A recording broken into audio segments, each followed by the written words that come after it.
আপোনাৰ মুখে সুদামাৰ নাম শুনি তেওঁক লগ পাবলৈ বাৰে বাৰে ইচ্ছা মোৰ হৈছে জাগ্ৰত।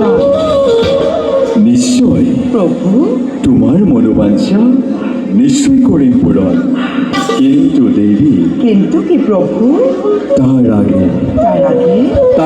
আগে পৰীক্ষা কৰিম মই ভক্ত সুদামা। আৰু দেৱী, দেখুৱাম জগতবাসীক আমাৰ লীলা অনন্ত। বুজিলোঁ, লীলাময়ী যেতিয়া নতুন লীলাৰ পাতনি মেলিছে, আমাৰ ইচ্ছা পূৰণ হ'বলৈ আৰু বেছিক্ষণ নাই।